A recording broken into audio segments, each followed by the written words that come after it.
that we must hold Donald Trump, his administration, and the entire Republican Party, who control the White House, control the Senate, control the U.S. House.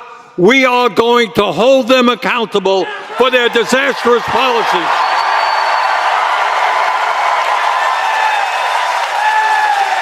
These policies have devastated working families in Texas, in Vermont, and all over the country. We are going to hold them to account.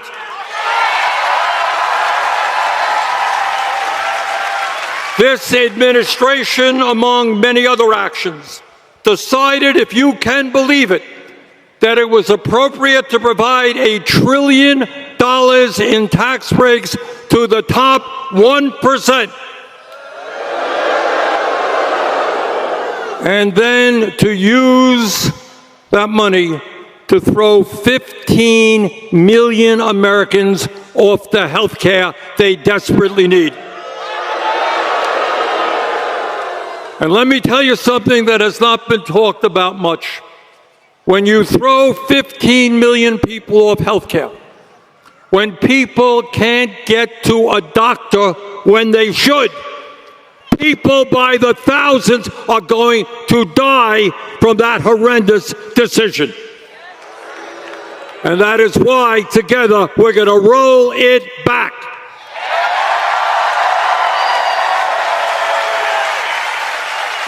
But it's not just health care. Trump administration made the largest cuts to education in American history. As a result, 7 million Americans will be forced to pay $4,000 a year more on average on their student loan payments.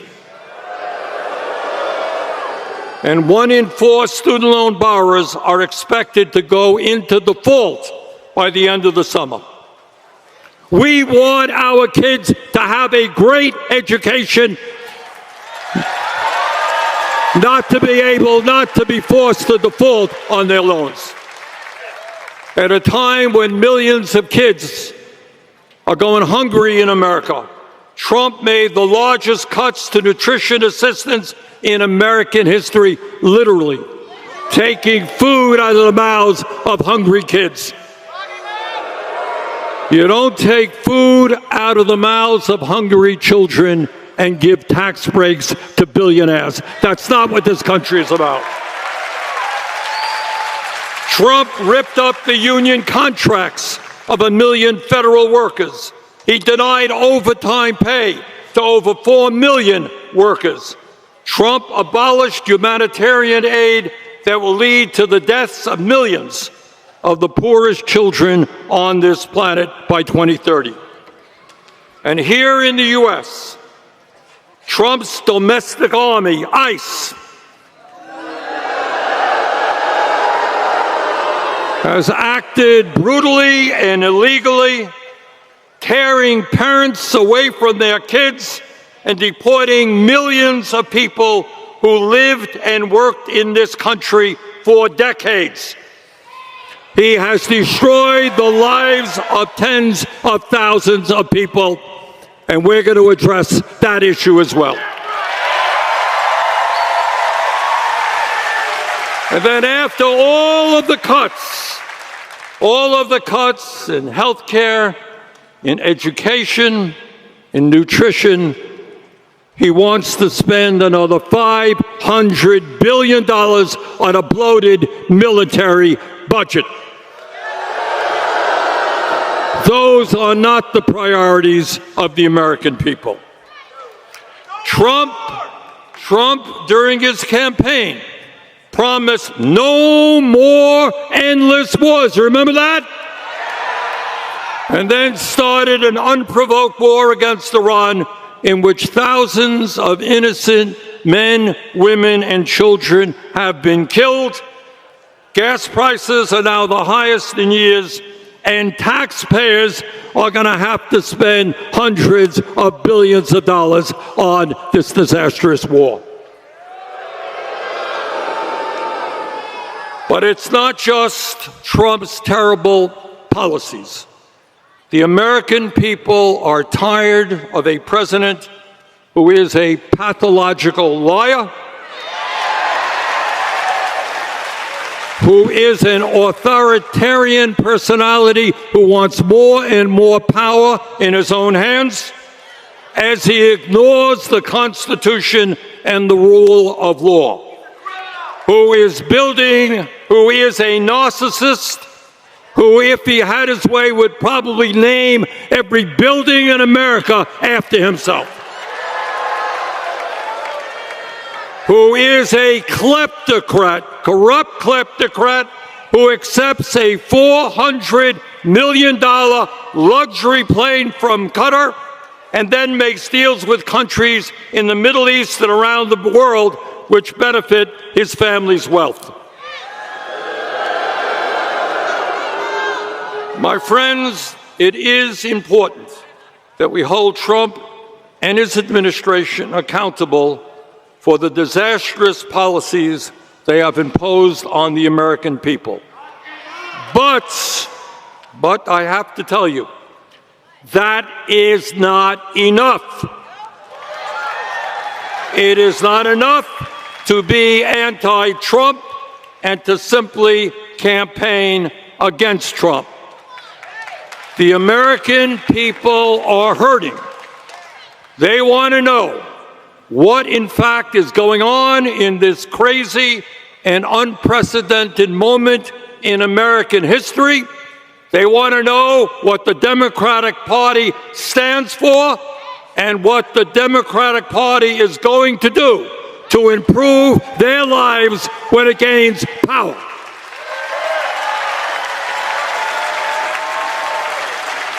And by the way, what I have seen is I have traveled this country and we have held dozens and dozens of rallies from one end of America to the other. And what I have seen in recent primary elections is that the American people do not want establishment status quo policies that tinker around the edges. The American people understand that this country is facing major crises, and they want bold proposals to improve their lives and the lives of their children.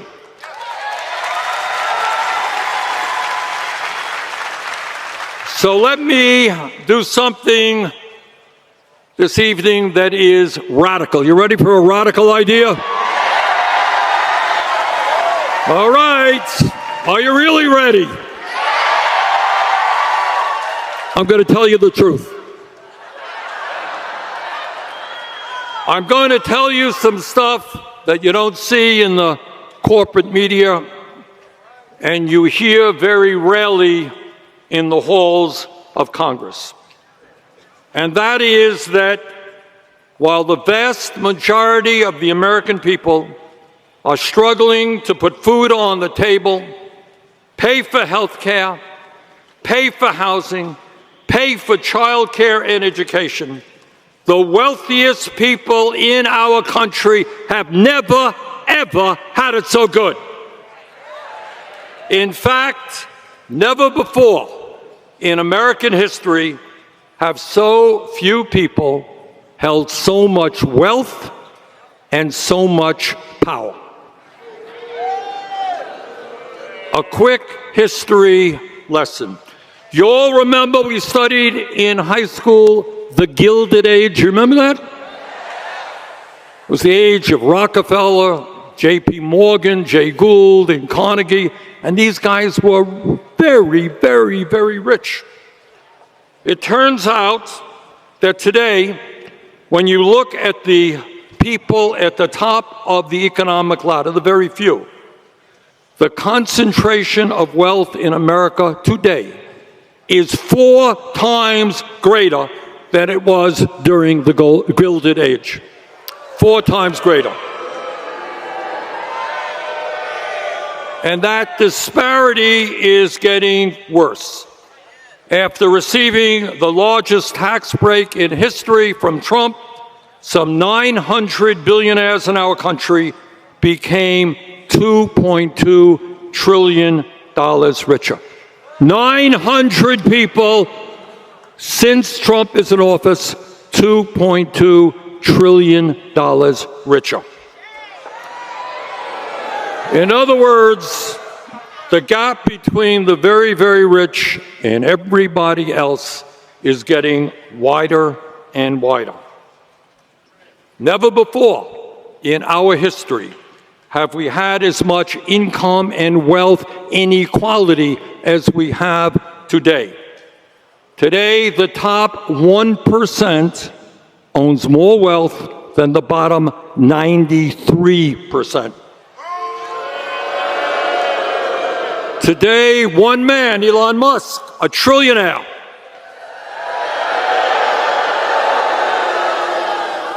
Elon Musk owns 3 times more wealth than the bottom 50% of American households. Did you understand what I just said? One man owns 3 times more wealth than the bottom half of American society. CEOs of American corporations, big corporations now make 350 times what their average worker makes. But it is not just income and wealth inequality. Never before in American history have we had as much concentration of ownership in our economy as we have today. Handful of giant corporations control one sector after another sector, and their monopolistic practices drive up prices. But it's not just income and wealth inequality and concentration of ownership.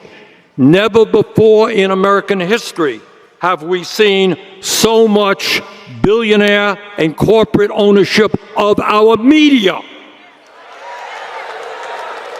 In the U.S. today, 6 large media conglomerates control about 90% of what the American people see, hear, and read.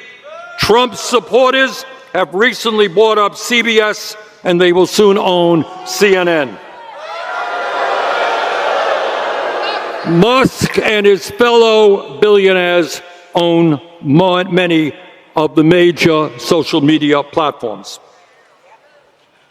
And as bad as all of that is, let me tell you what is even more dangerous.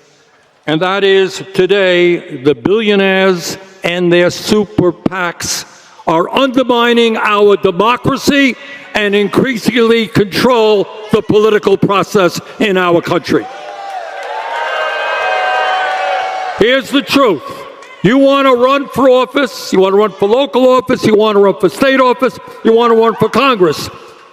And you get involved in a campaign, you say, I'm going to stand up for the working class of this country. And you run a good campaign. You know what happens to you? The billionaires and their super PACs will spend tens of millions of dollars to defeat you. That is not democracy. And that is why together, not only are we going to end this disastrous Citizens United Supreme Court decision,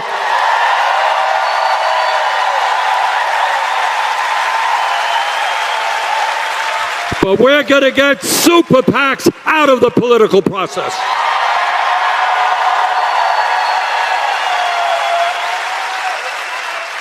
Bottom line, we are now living in a moment in American history where a tiny number of billionaires are exerting unprecedented influence over our society. And let me tell you something, these are not nice guys. They are extremely greedy and ruthless and will do anything they can to accumulate even more wealth and power. You might think that if you had $10 billion, that might be enough. Not for these guys. They want more and more and more, and they will step on anyone, in order to achieve their goals. And while the very richest people in this country become richer, what is going on with the American working class? And I think all of you know the answer. Today, in the richest country on earth, 60% of our people are living paycheck to paycheck. I grew up in a family that lived paycheck to paycheck, and many of you grew up in families that struggled economically as well. And let me just tell you what that means in today's world. It means that while the wealthy can afford the best health care in the world, they can go to any doctor they want, any hospital, get any experimental medicine if they need to. 85 million Americans are uninsured or underinsured. 500,000 go bankrupt from medically related debt.